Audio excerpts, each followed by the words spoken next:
Jika kita cermati, yang berhak berada di posisi kedua itu teman-teman ya, karena semuanya passing grade, sebenarnya bukan Farik teman-teman ya, bukan Farik yang harus mengisi di ranking kedua, tapi adalah Dinda.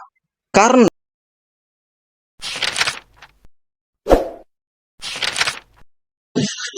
Bismillahirrahmanirrahim. Assalamualaikum warahmatullahi wabarakatuh. Di video kali ini admin ingin kembali berbagi dua informasi penting mengenai langkah-langkah yang akan dilakukan bagi peserta yang lulus maupun peserta yang dinyatakan tidak dapat mengisi formasi. Nah, yang paling penting di sini adalah peserta yang tidak dapat mengisi formasi karena ada cara untuk melakukan sanggah sehingga rekan-rekan bisa menjadi lulus dan mengisi formasi. Jika kasusnya sama dengan yang admin contohkan di video kali ini.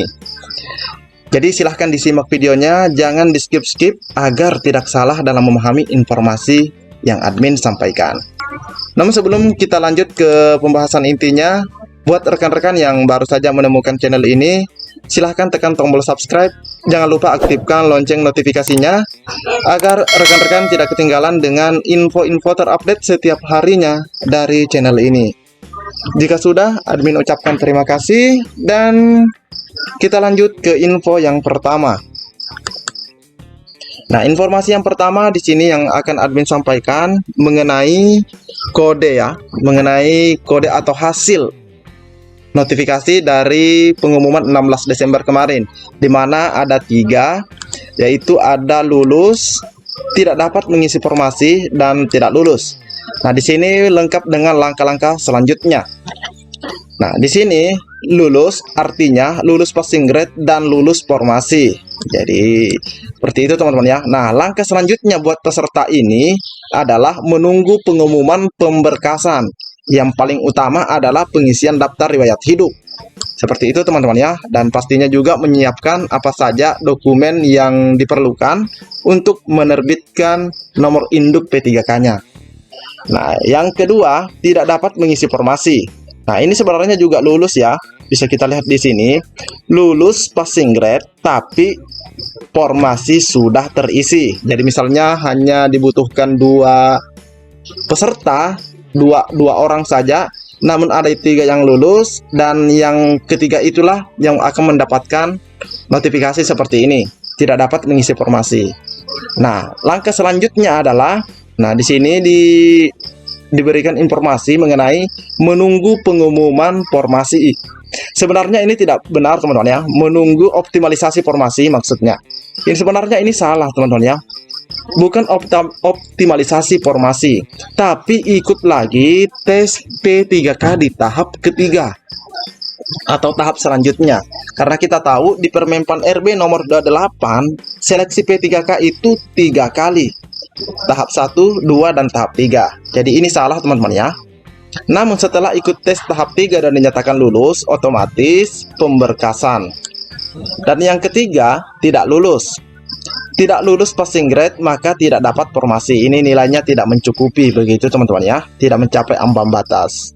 Langkah selanjutnya mengikuti ujian P3K tahap 3. Nah, sama dengan yang tidak dapat mengisi formasi ini, mengikuti ujian P3K tahap 3 jika masih ada formasi kosong atau sisa formasi dari tahap kedua. Seperti itu teman-teman ya.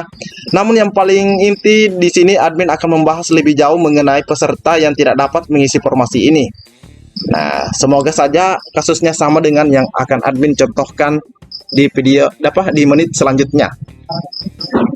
Nah, oke, ini dia contohnya teman-teman ya. Di sini ada kelompok jabatan ahli pertama guru kelas, di mana di daerah ini dibutuhkan sebanyak 28 formasi ya, atau peserta begitu. Ada 28 formasi yang tersedia, dan kebetulan untuk lokasi formasi SDN Merah Putih yang dibutuhkan hanya ada 2. Cuma ada 2 yang dibutuhkan.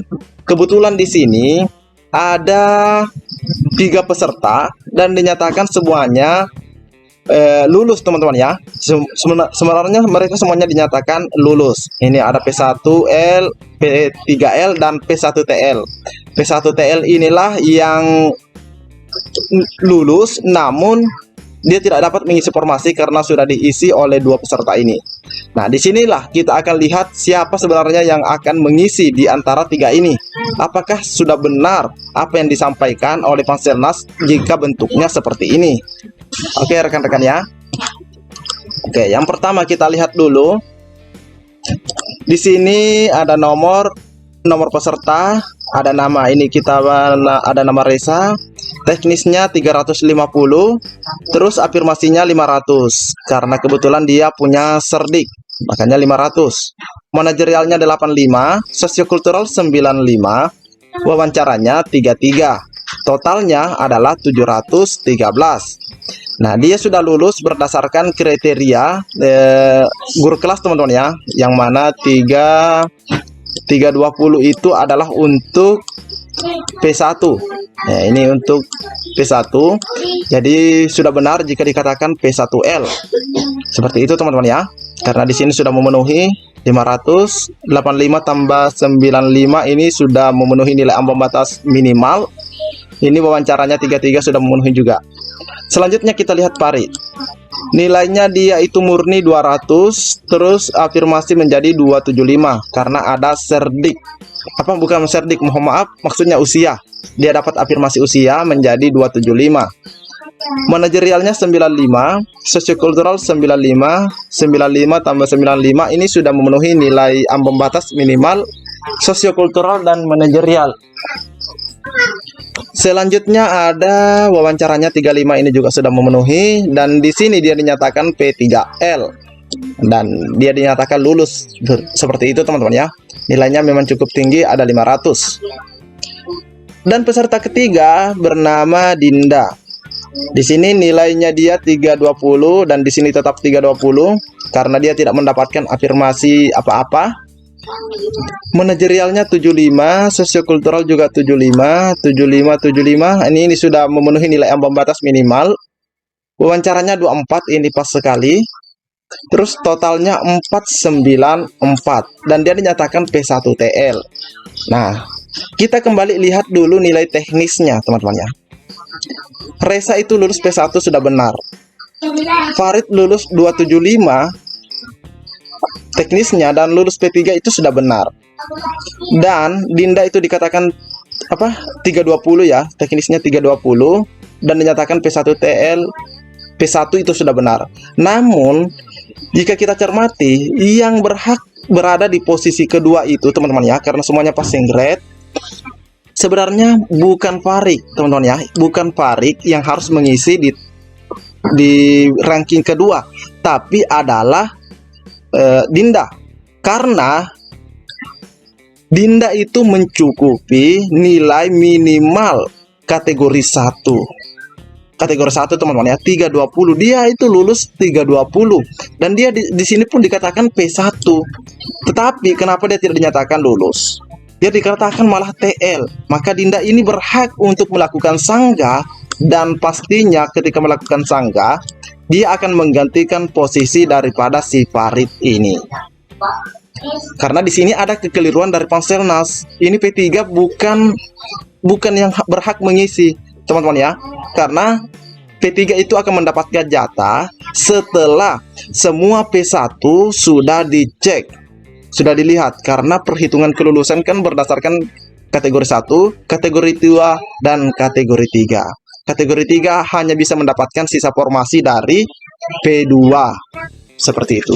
Jadi, jika rekan-rekan nasibnya sama dengan Dinda ini, dinyatakan tidak dapat mengisi formasi, padahal nilainya di sini semuanya passing grade, dan di sini adalah P1, namun rekan-rekan dinyatakan P1TL, silahkan lakukan sanggah. Insya Allah sanggahannya akan diterima. Seperti itu teman-teman ya. Sekalipun nilainya di sini, totalnya di sini lebih rendah daripada yang di atasnya, tapi kita lihat di sini P1-nya atau kodenya. Seperti itu teman-teman ya. Jadi semoga bisa dipahami caranya teman-teman ya.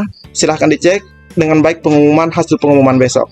Semoga teman-teman bisa lulus dan mengisi formasi.